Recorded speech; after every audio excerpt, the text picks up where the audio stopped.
Manomboka androany alatsinainy any Dar es Salaam Tanzania ka hatra 3 andro ny fihaonamben'ireo filoham-panjakana ety Afrika momba ny angovo. Anisan'ny hevitra horesana mandritra ity fihaonana ity ny fanandratana havy ny tontolon'ny angovo ety Afrika sy ny politika ho an'ny fanarenana ny angovo. Horesana ihany koa ny andraikitr'ireo mpiara-monina antoka lalam-pirenena mifampiroboroboana ny fanovana ny angovo. Izandreo filoham-panjakana mandray anjara amin'ity sommet de l'énergie mission 300 ity ny filohan'ny républicaine Madagascar Andry Rajoelina. Anana 3 minitra avy ireo filoham-panjakana andresana fitenena momba ny vinanasa apetrany ho an'ny fampiroboroboana sy sitrany mpiarabelona amin'ny angovo. Faranana amin'ny fandrafetana ireo tohana iarana amin'ireo firenena manokana sy ny mpiara-monina antoka ny Power Africa ity fihaonamben'ireo filoham-panjakana momba ny angovo ity.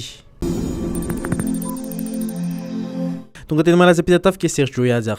ministre ny fambolena niaraka tamin'ireo teknisiana nitondra fanampiana ho an'ireo tatsay izay vomafy tamin'ny fahavakisan'ny fefiloha iray teny an-toerana ny farany herinandro teo. Nitondra gony miisa 2 arivo masomboly legioma 2700 fonosana ary zesika manodidina ny 9 taona no izay ho tonga afaka 4 andro no zaraina tamin'ireo trabon'ireo moa ny ministra ny fanambarana ministera dia izy sy ny fanamboarana sy ny fanamafisana ny fefiloha iarana amin'ireo tetikasa eo ambany fiain'ny ministera vinavinaina 400 ka hatramin'ny 300 hektara eo ny tanimbary tondra drano no le fahavakisan'ny fefiloha tetsy Malaza-Ampitatafika ny farany herinandro teo raha nitatitra avy ampirombosana ny loza sy ny tanindoza andro amin'ny maraina. Mahatratra 200 eo kosa ireo tompona tanimbary trambona. Ankoatra ny rotsakorana matety pitranga tatoato dia ny fangadiana le fefiloha ihany koa no antony teraka le fahavakisanana raha ny voalazan'ny ben'ny tanàna Ampitatafika. Noho ny rotsakorana be loatra dia nisy fahavakisanana ity fefiloha tetsy Malaza ity ny aliny alakamisy 20 Janoary fozoma 4 Janoary. Ankoatra tanimbary mahatratra tondraka ny farany herinandro teo dia niakatra ihany koa ny rano amin'ny lalana mampitoy ny Malaza izay ambody haifontsy ka nanosarotra ny fivezivezena.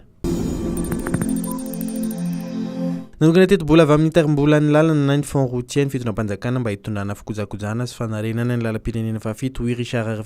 ministry ny asa vaventy sy efa voarefy sy voatily ireo teknisiana sy mpiara-miasa amin'ny izay nandeha tany amin'ny faritra tsy mandrefana avokoa ireo lalana tokony amboarina amin'ity lalam-pirenena ity ny ministra iroso avy hatrany amin'ny fandrafetana ny antota taratasy amin'ny fiantsonana tolobidy izy ireo rehefa tafaverina eto Antananarivo.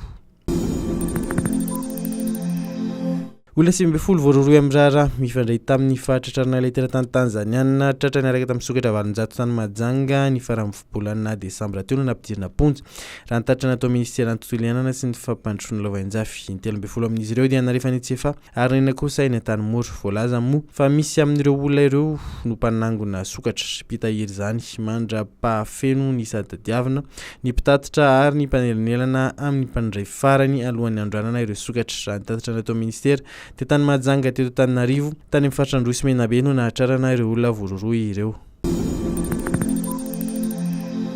Andrasana amin'ity herinandro ity ny anaran'ny mpanjatra vao izay tany-bary raha ny fiam-potoana ny ministra ny tanora sy ny fanatanjahan-tena dia hivoaka alohan'ny farany volana Janoary izay indray tanana ny fitantanana ny ekipam-pirenena malagasy ny tanajany baolina kitra no mafisy ny Alfred Randriamanampisoa filohan'ny federasiona malagasy ny baolina kitra tamin'ny zoma teo ihany koa fa efa vita sy 60 ny fandrafetana ny fifanarana izany hoe raha isan-jato sisa ny asa miandry raha io fiam-potoana io dia amin'ny zoma izao farafatarany ny tokony efa nanam-panazatra vaovao ny bary.